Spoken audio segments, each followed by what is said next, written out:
ನಮಸ್ಕಾರ, ನೀವು ನೋಡ್ತಾ ಇದ್ದೀರಾ ಜಿ ಕನ್ನಡ ನ್ಯೂಸ್. ನಾನು ಶಿವರಾಮು. ದಿನದ ಎಲ್ಲ ಪ್ರಮುಖ ಸುದ್ದಿಗಳನ್ನು ನೋಡೋಣ ವಿಶೇಷ ಸಮಾಚಾರದಲ್ಲಿ.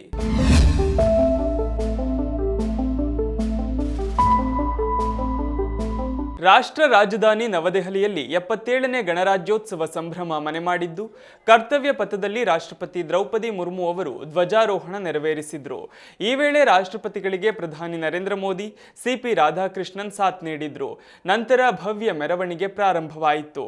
ಸಮಾರಂಭದಲ್ಲಿ ಯುರೋಪಿಯನ್ ಕಮಿಷನ್ ಅಧ್ಯಕ್ಷೆ ಉರ್ಸುಲಾ ವಾನ್ ಡೆರೆನ್ ಮತ್ತು ಯುರೋಪಿಯನ್ ಕೌನ್ಸಿಲ್ ಅಧ್ಯಕ್ಷ ಆಂಟೋನಿಯೋ ಕೋಸ್ಟಾ ಮುಖ್ಯ ಅತಿಥಿಗಳಾಗಿ ಭಾಗವಹಿಸಿದ್ದರು. ಧ್ವಜಾರೋಹಣದ ಬೆನ್ನಲ್ಲೇ ರಾಷ್ಟ್ರಪತಿಗಳಿಗೆ 21 ತೋಪಿನ ಸನ್ಮಾನ ನೀಡಿ ಗೌರವಿಸಲಾಯಿತು. ಬಳಿಕ ಗಣರಾಜ್ಯೋತ್ಸವದ ಪರೇಡ್ ಆರಂಭವಾಯಿತು. ರಾಜಪಥ್ ಕರ್ತವ್ಯ ಪಥ ಎಂದು ಮರುನಾಮಕರಣಗೊಂಡ ಬಳಿಕ ನಡೆಯುತ್ತಿರುವ 4ನೇ ಗಣರಾಜ್ಯೋತ್ಸವ ಇದಾಗಿದ್ದು, ಪರೇಡ್ ಮೂಲಕ ವಿಶ್ವದ ಮುಂದೆ ದೇಶದ ಶಕ್ತಿ ಕರ್ತವ್ಯ ಪಥದಲ್ಲಿ ಅನಾವರಣಗೊಳ್ಳುತ್ತಿದೆ. ರಾಷ್ಟ್ರೀಯ ಗೀತೆಯಾದ ವಂದೇ ಮಾತರಂ 150 ವರ್ಷ ಪೂರೈಸಿರುವ ಹಿನ್ನೆಲೆಯಲ್ಲಿ ಈ ಬಾರಿಯ ಗಣತಂತ್ರ ದಿನವನ್ನು ಅದೇ ಪರಿಕಲ್ಪನೆಯಲ್ಲಿ ಆಚರಿಸಲಾಯಿತು. ಇಂದು ದೇಶಾದ್ಯಂತ 77ನೇ ಗಣರಾಜ್ಯೋತ್ಸವವನ್ನು ಅತ್ಯಂತ ಸಂಭ್ರಮದಿಂದ ಆಚರಿಸಲಾಗುತ್ತಿದೆ.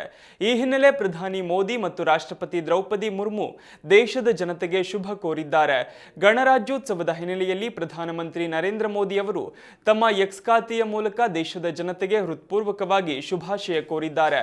ಭಾರತದ ಗೌರವ, ಹೆಮ್ಮೆ ಮತ್ತು ವೈಭವದ ಸಂಕೇತವಾದ ಗಣರಾಜ್ಯೋತ್ಸವವು ಪ್ರತಿಯೊಬ್ಬರ ಜೀವನದಲ್ಲಿ ಹೊಸ ಶಕ್ತಿ ಹಾಗೂ ಉತ್ಸಾಹವನ್ನು ತುಂಬಲಿ ಎಂದು ತಮ್ಮ ಪೋಸ್ಟ್ನಲ್ಲಿ ಬರೆದುಕೊಂಡಿರುವ ಪ್ರಧಾನಿ, ನಮ್ಮ ಸ್ವಾತಂತ್ರ್ಯ, ಸಂವಿಧಾನ ಮತ್ತು ಪ್ರಜಾಪ್ರಭುತ್ವ ಮೌಲ್ಯಗಳನ್ನು ಮತ್ತಷ್ಟು ಬಲಪಡಿಸೋಣ ಎಂದು ಸಂದೇಶ ನೀಡಿದ್ದಾರೆ.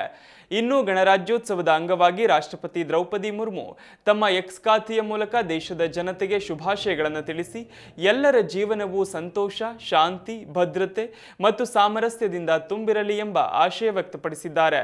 ಇನ್ನು 77ನೇ ಗಣರಾಜ್ಯೋತ್ಸವದ ಅಂಗವಾಗಿ ಮುಖ್ಯಮಂತ್ರಿ ಸಿದ್ದರಾಮಯ್ಯ ನಾಡಿನ ಜನತೆಗೆ ಹಾರ್ದಿಕ ಶುಭಾಶಯಗಳನ್ನು ಸಲ್ಲಿಸಿ ಸಂದೇಶ ನೀಡಿದ್ದಾರೆ. ಜನವರಿ 26ರಂದು ಸಂವಿಧಾನ ಜಾರಿಗೆ ಬಂದು 76 ವರ್ಷಗಳು ಪೂರ್ಣಗೊಂಡಿರುವುದನ್ನು ಸ್ಮರಿಸಿದ ಅವರು, ಸಂವಿಧಾನದ ಮಹತ್ವ ಹಾಗೂ ಪ್ರಜಾಪ್ರಭುತ್ವವನ್ನು ಬಲಪಡಿಸುವ ಅಗತ್ಯವನ್ನು ಒತ್ತಿ ಹೇಳಿದ್ರು. ಎಲ್ಲ ನಾಗರಿಕರಿಗೆ ಸಾಮಾಜಿಕ, ಆರ್ಥಿಕ ಹಾಗೂ ರಾಜಕೀಯ ನ್ಯಾಯ, ಸ್ವಾತಂತ್ರ್ಯ ಮತ್ತು ಸಮಾನತೆ ನೀಡುವುದೇ ಸಂವಿಧಾನದ ಆಶಯ ಎಂದರು. ಕರ್ನಾಟಕದಲ್ಲಿ ಬಸವಣ್ಣನವರ ನೇತೃತ್ವದ ಶರಣ ಚಳುವಳಿ ಹಾಗೂ ಅನುಭವ ಮಂಟಪ ಪ್ರಜಾಪ್ರಭುತ್ವದ ಅಡಿಗಲ್ಲು ಎಂದು ಸ್ಮರಿಸಿದ್ರು.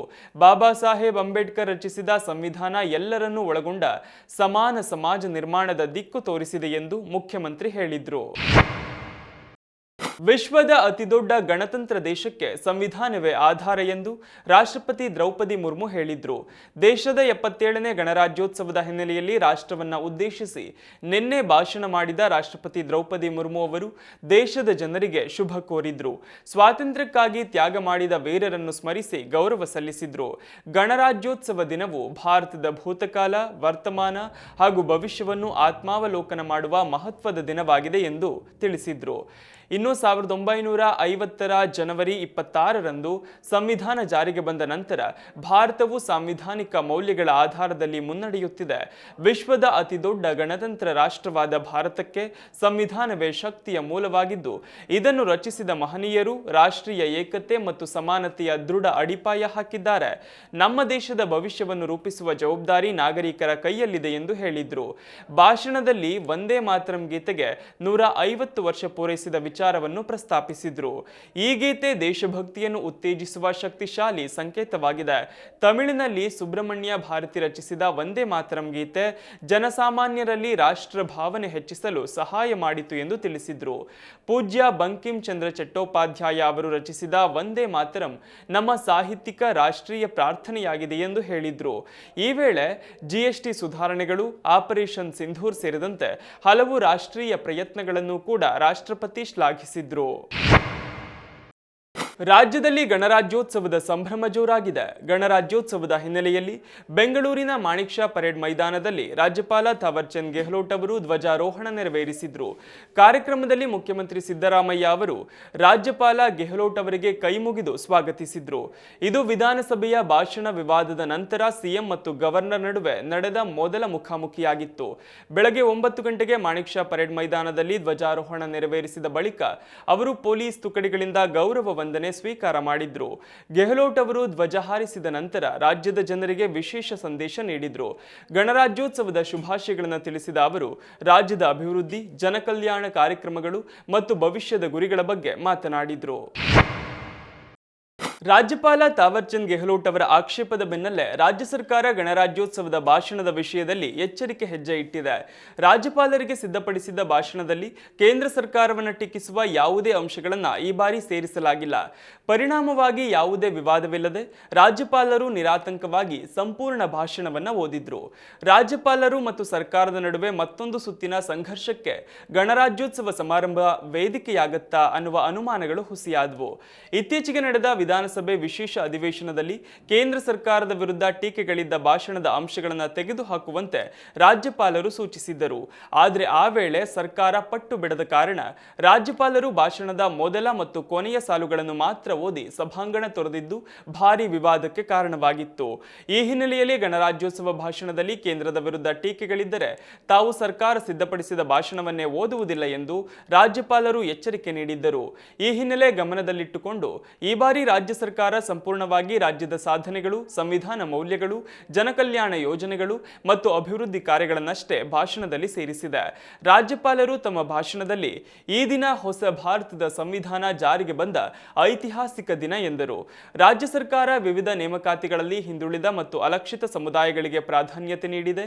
ಜನಕಲ್ಯಾಣ ಯೋಜನೆಗಳಿಗೆ ವರ್ಷಕ್ಕೆ 1.12 ಲಕ್ಷ ಕೋಟಿ ರೂಪಾಯಿ ಮತ್ತು ಗ್ಯಾರಂಟಿ ಯೋಜನೆಗಳಿಗೆ 1.13 ಲಕ್ಷ ಕೋಟಿ ರೂಪಾಯಿ ವೆಚ್ಚ ಮಾಡಲಾಗುತ್ತಿದೆ.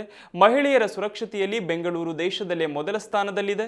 ಹಿಂದುಳಿದ ವರ್ಗ, ಅಲ್ಪಸಂಖ್ಯಾತರು, ಮಹಿಳೆಯರು, ಕಾರ್ಮಿಕರು ಮತ್ತು ರೈತರ ಅಭಿವೃದ್ಧಿಗೆ ಸರ್ಕಾರ ಬದ್ಧವಾಗಿದೆ ಎಂದು ಭಾಷಣದಲ್ಲಿ ತಿಳಿಸಿದರು.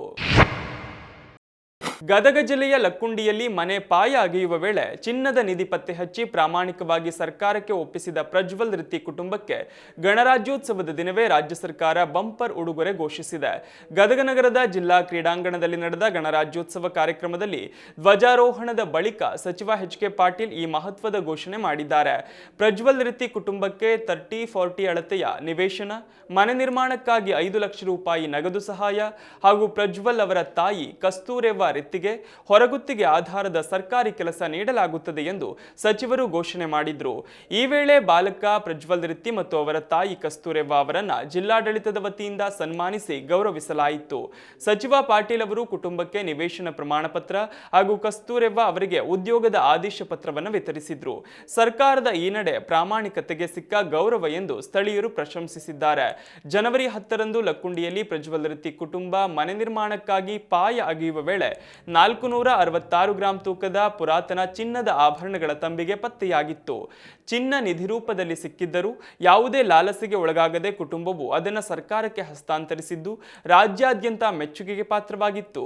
ರಿತ್ತಿ ಕುಟುಂಬಕ್ಕೆ ಚಿನ್ನದ ನಿಧಿ ಸಿಕ್ಕ ಬಳಿಕ ಲಕ್ಕುಂಡಿಯಲ್ಲಿ ಆರಂಭವಾದ ಉತ್ಖನನ ಕಾರ್ಯ ಅನೇಕ ರಹಸ್ಯಗಳನ್ನು ಬಯಲಿಗೆಳೆಯುತ್ತಿದೆ. ಕರ್ನಾಟಕ ಗೋವಾ ಗಡಿಯ ಚೋರ್ಲಾ ಘಾಟ್ ಬಳಿ 400 ಕೋಟಿ ರೂಪಾಯಿ ರಾಬರಿ ಪ್ರಕರಣ ವಿಚಾರವಾಗಿ ಬಗೆದಷ್ಟು ಶಾಕಿಂಗ್ ವಿಚಾರಗಳು ಬಯಲಾಗ್ತಿವೆ. ಹಣ ತುಂಬಿದ್ದ ಕಂಟೈನರ್ಗಳ ಹೈಜಾಕ್ ಪ್ರಕರಣವನ್ನು ಗಂಭೀರವಾಗಿ ಪರಿಗಣಿಸಿರುವ ಮಹಾರಾಷ್ಟ್ರ ಸರ್ಕಾರ ಎಸ್ಐಟಿಯಿಂದ ತನಿಖೆ ಚುರುಕುಗೊಳಿಸಿದೆ. ಈ ನಡುವೆ ಕೆಲ ಪ್ರಮುಖ ಅಂಶಗಳು ಹುಬ್ಬೇರುವಂತೆ ಮಾಡಿದ್ದು 2,000 ಮುಖಬೆಲೆಯ ನೋಟುಗಳು ಗುಜರಾತ್ನ ಪವರ್ಫುಲ್ ರಾಜಕಾರಣಿಗೆ ಸೇರಿದ್ದು ಎಂಬ ಸುದ್ದಿ ಹರಿದಾಡತೊಡಗಿದೆ. ಕಿಶೋರ್ ಸಾಳ್ವೆ ಅಲಿಯಾಸ್ ಸೇಠ್ ಬರೀ ಮಧ್ಯವರ್ತಿಯಾಗಿ ಕೆಲಸ ಮಾಡಿದ್ದ. ನೋಟು ಬದಲಾವಣೆಗಾಗಿ ಗೋವಾದಿಂದ ಹಣ ಸಾಗಿಸಲಾಗ್ತಿತ್ತು. ಇದರ ಜವಾಬ್ದಾರಿ ಆರೋಪಿ ವಿರಾಟ್ಗೆ ಕಿಶೋರ್ ನೀಡಿದ್ದ. ವಿರಾಟ್ ಹುಡುಗರಿಂದ ಹಣ ಸಾಗಾಟದ ವೇಳೆ ಕಂಟೈನರ್ ಮಿಸ್ಸಿಂಗ್ ಆಗಿದೆ. ಹಣದ ಸಮೇತ ಹುಡುಗರು ನಾಪತ್ತೆಯಾಗಿದ್ದಾರೆ ಎನ್ನಲಾಗಿದೆ. ಇನ್ನು ಕಿಶೋರ್ ಮತ್ತು ಜಯೇಶ್ ಮಾತನಾಡಿರುವ ಸಂಭಾಷಣೆಯಲ್ಲಿ ಹಣ ಗುಜರಾತ್ನ ರಾಜಕಾರಣಿಗೆ ಸೇರಿದ್ದು ಎಂಬ ವಿಚಾರ ಕೂಡ ಬೆಳಕಿಗೆ ಬಂದಿದೆ. ಹೀಗಾಗಿ ಆಡಿಯೋ ಸಂಭಾಷಣೆ ಹಾಗೂ ವಾಟ್ಸ್ಆಪ್ ಕಾಲ್ ಸಂಭಾಷಣೆ ಆಧಾರದ ಮೇಲೆ ಮಹಾರಾಷ್ಟ್ರದ ಎಸ್ಐಟಿ ಅಧಿಕಾರಿಗಳು ತನಿಖೆ ನಡೆಸುತ್ತಿದ್ದಾರೆ. ಪ್ರಕರಣ ಸಂಬಂಧ ಸದ್ಯ ವಿರಾಟ್ನ ಬಂಧಿಸಿ ವಿಚಾರಣೆ ನಡೆಸಲಾಗುತ್ತಿದೆ. ಇನ್ನು ರಾಬರಿ ಪ್ರಕರಣ ಸಂಬಂಧ ಕರ್ನಾಟಕ ಪೊಲೀಸರಿಗೆ ಮಹಾರಾಷ್ಟ್ರ ಪೊಲೀಸರು ಸಹಕರಿಸುತ್ತಿಲ್ಲ ಎಂದು ಸಚಿವ ಸತೀಶ್ ಜಾರಕಿಹೊಳಿ ಗಂಭೀರ ಆರೋಪ ಮಾಡಿದ್ದಾರೆ. ಘಟನೆ ಬಗ್ಗೆ ಯಾರಾದರೂ ಬಂದು ದೂರು ಕೊಟ್ಟರೆ ನಮ್ಮ ಪೊಲೀಸರು ತನಿಖೆ ಮಾಡ್ತಾರೆ. ಚೋರ್ಲಾ ಘಾಟ್ ಬಹಳ ದೊಡ್ಡದಿದ್ದು ಘಟನೆ ನಡೆದ ಸ್ಥಳ ಮಹಾರಾಷ್ಟ್ರ, ಗೋವಾ ಅಥವಾ ಕರ್ನಾಟಕಕ್ಕೆ ಸೇರಿದ್ದ ಎಂಬ ಬಗ್ಗೆ ಗೊಂದಲ ಇದೆ ಎಂದಿದ್ದಾರೆ. 400 ಕೋಟಿ ರೂಪಾಯಿ ಕಾಂಗ್ರೆಸ್ಗೆ ಸೇರಿದ ಹಣ ಎಂಬ ಮಹಾರಾಷ್ಟ್ರ ಸಿಎಂ ಆರೋಪ ವಿಚಾರಕ್ಕೂ ಪ್ರತಿಕ್ರಿಯಿಸಿದ ಅವರು, ಹಣ ಎಣಿಸಿದವರು ಯಾರು ಎಂದು ಪ್ರಶ್ನಿಸಿದ್ದಾರೆ. ಎಲ್ಲಿ ಘಟನೆ ನಡೆದಿದೆ ಎಂಬ ಬಗ್ಗೆ ಸ್ಪಷ್ಟತೆ ಇಲ್ಲ, ಅಲ್ಲಿ ನಿಜವಾಗಿ ಏನಾಗಿದೆ ಎಂಬುದು ಗೊತ್ತಿಲ್ಲ ಎಂದಿದ್ದಾರೆ.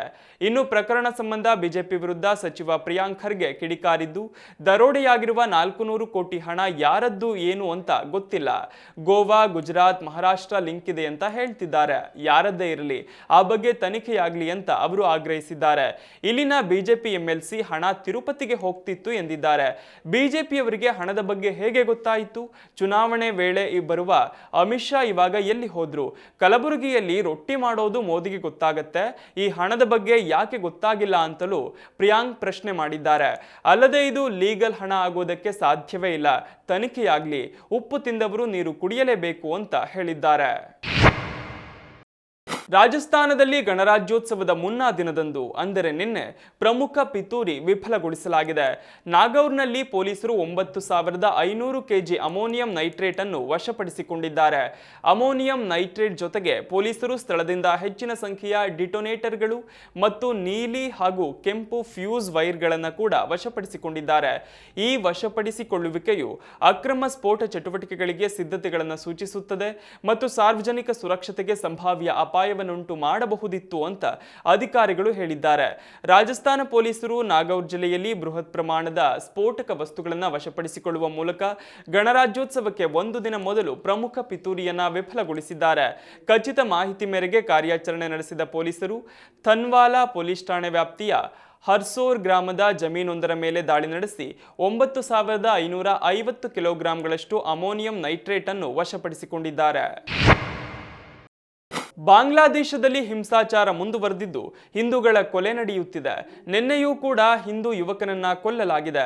ಬಾಂಗ್ಲಾದೇಶದ ನರಸಿಂಗಡಿಯಲ್ಲಿ ಮಲಗಿದ್ದಾಗ ಚಂಚಲ್ ಚಂದ್ರಭೌಮಿಕ್ ಎಂಬ 23 ವರ್ಷದ ಹಿಂದೂ ಯುವಕನನ್ನ ಅಂಗಡಿಯೊಳಗೆ ಸುಟ್ಟು ಹಾಕಲಾಗಿದೆ. ದಾಳಿಕೋರರು ಅಂಗಡಿಯ ಶಟರ್ ಮುಚ್ಚಿ ಪೆಟ್ರೋಲ್ ಸುರಿದು ಕಟ್ಟಡಕ್ಕೆ ಬೆಂಕಿ ಹಚ್ಚಿದ್ದಾರೆ. ಚಂಚಲ್ ಸುಟ್ಟು ಸಾಯುವವರೆಗೂ ದುಷ್ಕರ್ಮಿ ಹೊರಗೆ ಇದ್ದು ನಂತರ ಸ್ಥಳದಿಂದ ಪರಾರಿಯಾಗಿದ್ದಾರೆ ಅಂತ ತಿಳಿದು ಬಂದಿದೆ. ಚಂಚಲ್ ಅವರ ಕುಟುಂಬದ ಏಕೈಕ ಜೀವನಾಧಾರವಾಗಿದ್ದು, ಅವರ ತಂದೆಯ ಮರಣದ ನಂತರ ಅವರ ಅನಾರೋಗ್ಯ ಪೀಡಿತ ತಾಯಿ, ಅಂಗವಿಕಲ ಅಣ್ಣ ಮತ್ತು ಕಿರಿಯ ಸಹೋದರನನ್ನ ನೋಡಿಕೊಳ್ಳುತ್ತಿದ್ದರು. ಕಳೆದ 6 ವರ್ಷಗಳಿಂದ ನರಸಿಂಗಡಿಯ ಸ್ಥಳೀಯ ಗ್ಯಾರೇಜ್ನಲ್ಲಿ ಕೆಲಸ ಮಾಡ್ತಿದ್ರು. ಸ್ಥಳೀಯ ನಿವಾಸಿಗಳು ಮತ್ತು ಗ್ಯಾರೇಜ್ ಮಾಲೀಕರು ಚಂಚಲ್ ಅವರನ್ನ ಸರಳ ಮತ್ತು ಪ್ರಾಮಾಣಿಕ ಯುವಕ ಅಂತ ಹೇಳಿದ್ದಾರೆ. ಇದಿಷ್ಟು ಈ ದಿನದ ಪ್ರಮುಖ ಸುದ್ದಿ. ನೋಡ್ತಾ ಇರಿ ಜಿ ಕನ್ನಡ ನ್ಯೂಸ್, ಸತ್ಯವೇ ಸುದ್ದಿಯ ಜೀವಾಳ.